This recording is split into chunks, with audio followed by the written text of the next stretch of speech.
Thank you Shri Shivashish Khuntia ji. Next member to speak is Shri Manoj Kumar Jha, 15 minute. Ji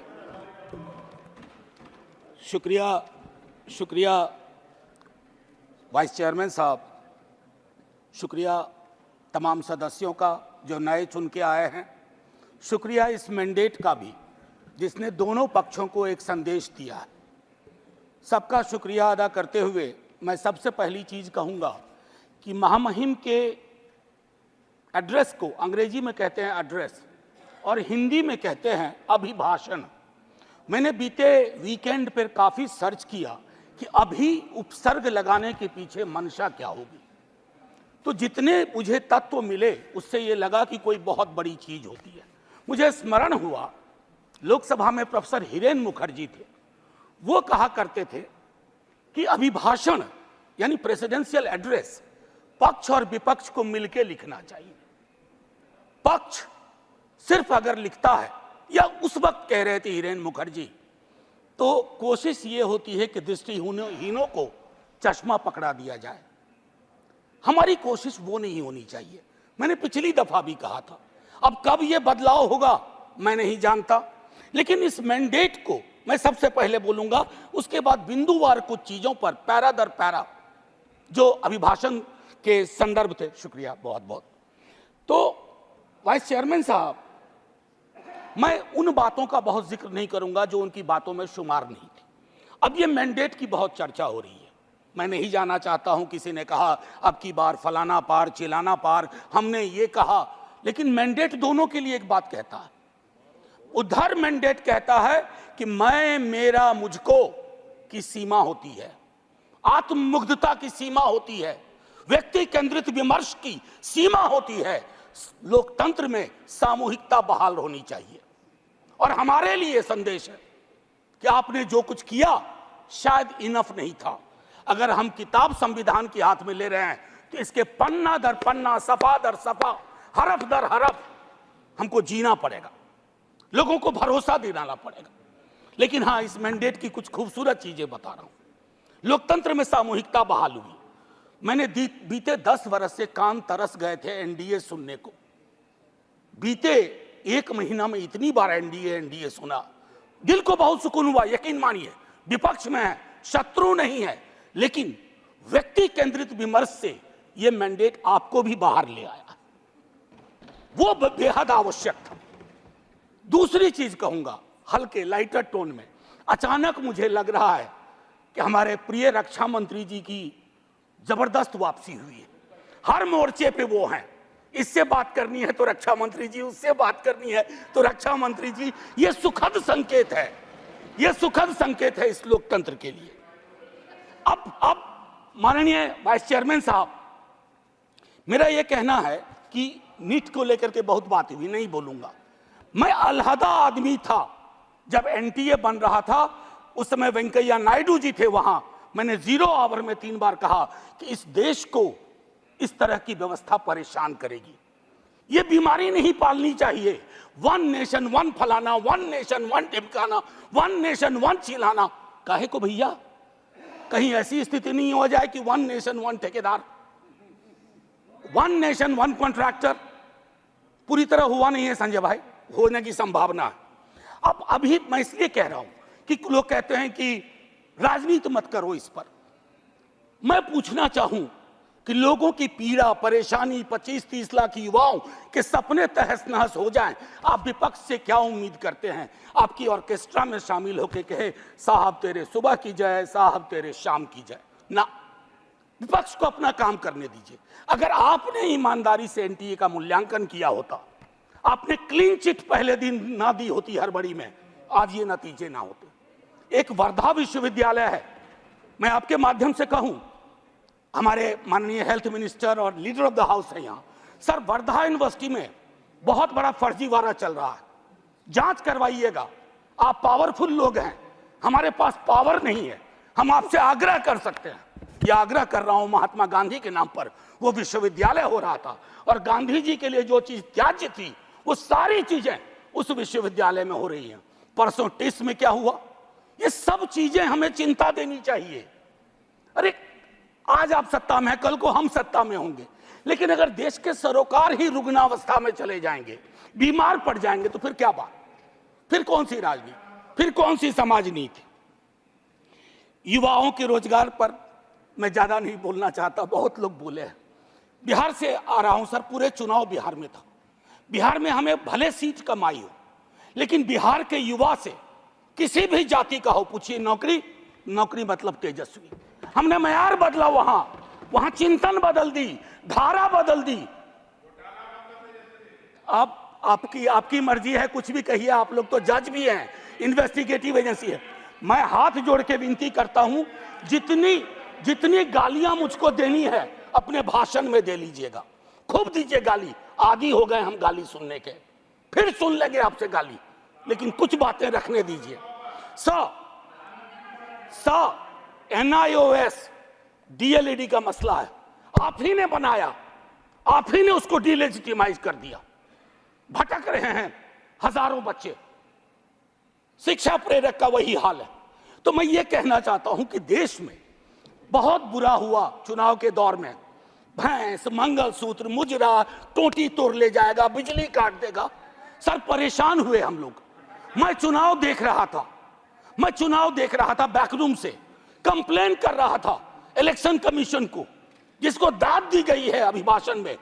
sir complain first phase में किया, परसों mail आता है, परसों, डे फॉर यस्टरडे, अपना नाम, पता, असेंबली नंबर, मोबाइल नंबर भेजिए। अब किस बात का भैया, अब किस बात का?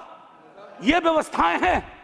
इलेक्शन कमीशन की क्रेडिबिलिटी पे एक सर्वे हुआ, 28% लोगों का सिर्फ भरोसा है।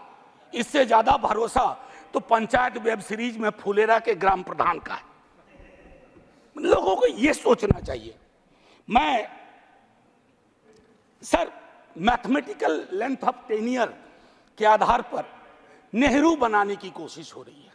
Sir mathematical length of tenure से नेहरू नहीं बनता। नेहरू बनता है जो गर्म हवा को पी सके, दूसरे के जख्म को देख करके उस पर मलहम लगाए, जख्म कुरेदे नहीं, जख्म पे नमक ना छिड़के, वो होता है नेहरू। तो सिर्फ मैथमेटिकल इससे। अब सर आपको एक छोटी चीज बताऊं, जातिगत जनगणना की मांग की थी, हमारे जदयू के साथी लोग भी थे, अभी हैं, मंत्री जी प्रणाम, हमारे जदयू के साथी लोग भी थे। नीतीश जी, तेजस्वी जी ने मिलकर सर्वेक्षण कराया। सर मैडम कोर्ट में आया, कोर्ट में कौन खड़े हुए यहां, नाम लूं, सॉलिसिटर जनरल ने रोकने की कोशिश की। किसके इशारे पे हो रहा है? एक तरफ आप कहते हैं वंचितों का कोई नुकसान नहीं होने देंगे, और दूसरी तरफ आप इस प्रकार की कोशिशें करते हैं।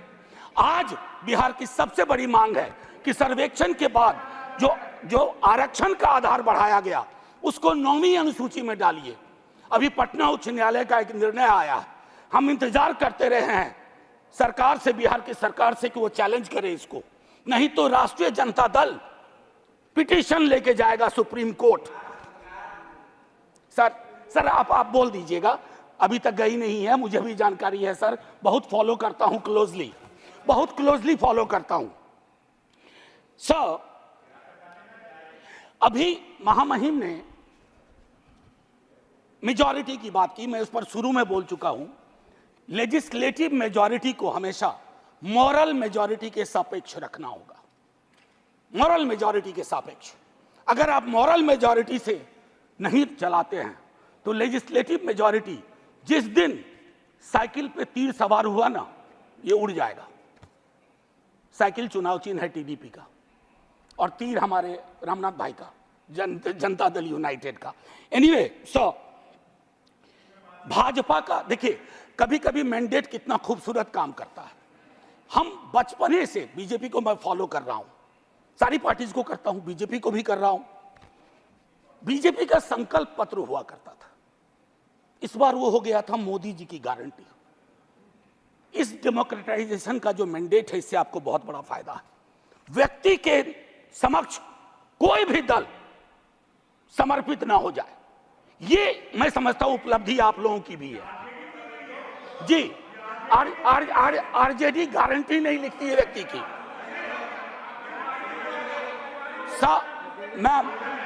Ma'am, protect me. I need your protection. Ma'am, chairperson. Ma'am, chairperson, I have 15 minutes. आप Would you care to sit down, sir? आप हाथ जोड़ रहा हूं, जरा मैम। बीच में मत बोलिए। ये तरीका नहीं है, sir. Leader of the house ऐसे चलेगा? आप बीच में मत बोलिए प्लीज। मैम, कभी किसी को टोका टोकी नहीं करता हूं, सच चुभने लगता है। सर, मैं फिफ्थ पैरा दिखाना चाहता हूं, प्रेसिडेंट के एड्रेस का फिफ्थ पैरा। इसमें कहते हैं ग्रोथ स्टोरी। अच्छा लगता है सुन के। What kind of growth? कैसी प्रगति, कैसा विकास? Joblessness, hopelessness, फेसलेसनेस। और आप चाहते हैं कि उस इकोनॉमिक प्रॉस्पेरिटी के पक्ष में हम ताली बजाएं। सो मैम, मेरी ये किताब कॉन्स्टिट्यूशन संभवतः सबसे पहले मैंने ही दिखाना शुरू किया था। निर्मला जी नहीं है हमारी फाइनेंस मिनिस्टर। हर बजट के बाद में आर्टिकल 39 पढ़ता था। कॉन्सेंट्रेशन ऑफ वेल्थ, कोई ब्लूप्रिंट है कि आय की जो असमानता है इस देश को लील रही है। ताली बजा रहे हैं। 5 करोड़ पूंजीपति तरक्की कर रहे हैं, उसको देश की तरक्की मान रहे हैं। कभी उस युवा से पूछिए वो देश की तरक्की को कैसे देख रहा है। ऐसा जवाब देगा कि मुश्किल पड़ेगा हैंडल करना। मैम, पैरा 16 में बाबा साहब को सेलेक्टिवली कोट किया गया। ये सेलेक्टिव कोट बड़ा परेशानी का चीज है कि आप किसी को सेमीकोलन के बाद कोट कर दें, उसके पहले की बात छोड़ दें। ये इसको हम लोग की भाषा में, एकेडमिक्स में कहते हैं ऑलमोस्ट अकिन टू प्लेजरिज्म। वो किया गया। अब प्रधानमंत्री जी ने चुनाव के वक्त कहा कि एक ही जाति है, वो है गरीबी। सुनने में शायराना लगता है, खूबसूरत लगता है, फिल्मी लगता है। लेकिन ऐसा क्यों है कि जातिगत हिरार्की में नीचे जाते हैं तो गरीबी बढ़ती है, ऊपर जाते हैं तो गरीबी घटती जाती है। अब मैं समझता हूं कि ये NFS, नॉन फाउंड सूटेबल, ये चिंता का विषय है सबको। अभी अनुप्रिया पटेल जी को चिट्ठी लिखनी पड़ी है। मैं बताऊं, ये एक मानसिक रोग है जो नॉन फाउंड सूटेबल करता है विश्वविद्यालयों में। इस मानसिक रोग से डील नहीं किया ना तो हमारी कथनी और करनी में मीलों का फासला होगा। कहा गया पहले की कुछ सरकार अनस्टेबल थी, लेकिन अगर आप प्रो पीपल लेजिस्लेशन का विश्लेषण करें तो सबसे ज्यादा खूबसूरत क्षण सो कॉल्ड कोalition गवर्नमेंट में आई है। और मुझे उम्मीद है कि आपकी इस कोalition गवर्नमेंट को भी उस प्रेशर को समझते हुए प्रो पीपल लेजिस्लेशन पे काम करना पड़ेगा। टू बिगिन विथ, अग्निवीर को सेना में भर्ती को पुरानी तरीके पर लाइए ताकि युवाओं के साथ न्याय हो पाए। मैम, वो मैं बोल चुका हूं। भारतीय न्याय संहिता आज से लागू हो गई। लेकिन हमें याद रखना चाहिए 150 सांसदों के निलंबन के साथ यह पास हुआ है। इसमें कोई चर्चा नहीं हुई। ये एक कदम है पुलिस स्टेट की ओर, एक ऑर्वेलियन स्टेट की ओर। इससे मैं आगाह करता हूं क्योंकि हमेशा आप वहां नहीं होंगे। जब यहां होंगे तो यही दंड प्रावधान लागू होंगे। मैं और सुनिए, para 26 disruptive forces are conspiring to weaken democracy. महामहिम से कहलवाया गया। ये स्टैन स्वामी कौन थे? कैसे इस दुनिया से गुजर गए? क्यों आज भी उमर खालिद, मीरान हैदर, खालिद सैफी जैसे जवान जो सरकार की आलोचना को देश की आलोचना बना दिया गया। और मैं 2 किताब, अगर ये किताबें मेरे पास आती हैं तो नड्डा जी के कार्यालय में भी पहुंचना चाहिए। The incarcerations by Alpa Shah और ये challenging caste by Ajaz Ashraf. ये दास्तान है democracy, how it is being muzzled. Anyway, ma'am, मैं ज्यादा वक्त लेते हुए नहीं कहूंगा। इमरजेंसी पे बात हुई मैम, वाइस चेयरपर्सन, इमरजेंसी पे बात हुई। सचमुच बहुत बुरा अध्याय था, लेकिन मुझको लगता है कि इंदिरा जी के एडवाइजर बहुत स्मार्ट नहीं थे। आज की तरह के होते ना तो कहते 352 की जरूरत भी नहीं है, ऐसे ही बना देंगे। ये हालात, ये फर्क है। और आखिरी में कहूंगा कि ये जो चुनावी विमर्श है, इसकी वजह से जहर बहुत है समाज में। लिंचिंग चल रही है, लिंचिंग। मैं कितने विजुअल्स बताऊं। आज से 3 दशक पूर्व मुझे स्मरण है, राही मासूम रजा ने एक छोटी कविता लिखी थी। मैं यही कह के खत्म करूंगा। उन्होंने एक कविता लिखी थी, वो आधा गांव के लेखक थे। कई लोग उनको महाभारत के लेखक के रूप में जानते हैं। उन्होंने एक, और उनके लिए गंगोली और गंगा उनकी मां थी। ये था एक भारतीय मुसलमान का चित्रण। उन्होंने लिखा था, मेरा नाम मुसलमानों जैसा है, मुझको कत्ल करो और मेरे घर में आग लगा दो, मेरे उस कमरे को लूटो जिसमें बयानें जाग रही हैं मेरी, और जिसमें मैं तुलसी की रामायण से सरगोशी करके कालिदास के मेघदूत से कहता हूं मेरा भी एक संदेश है। अब आइए दूसरा, ये 3.5 दशक पूर्व लिखी गई अभी, और यही मैं खत्म करूंगा। ये पूरे देश का चित्रण है, ये हम सब के लिए आईना है।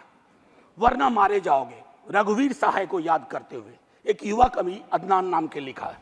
मत भूलो कि तुम मुसलमान हो, बस 30 सेकेंड और लूंगा। मत भूलो कि तुम मुसलमान हो, बस लोगों को छलावा देते रहो कि तुम मुसलमान नहीं हो, वरना मारे जाओगे। राह चलते ख्याल रखो कि कहीं तुम्हारी कमीज से मुसलमान होने की बू तो नहीं आ रही।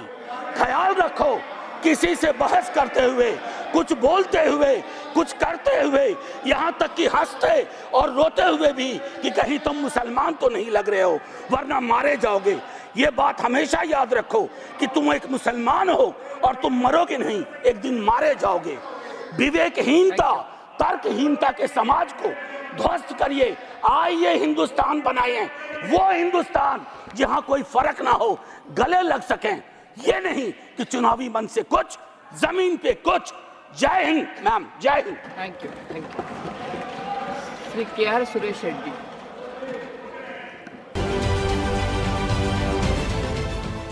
देश विदेशातील प्रत्येक घडामोडींचे लाईव्ह अपडेट मिळवण्यासाठी आता साम टीव्हीच्या सर्व सोशल मीडिया प्लॅटफॉर्मला लाईक, फॉलो आणि सबस्क्राईब करा।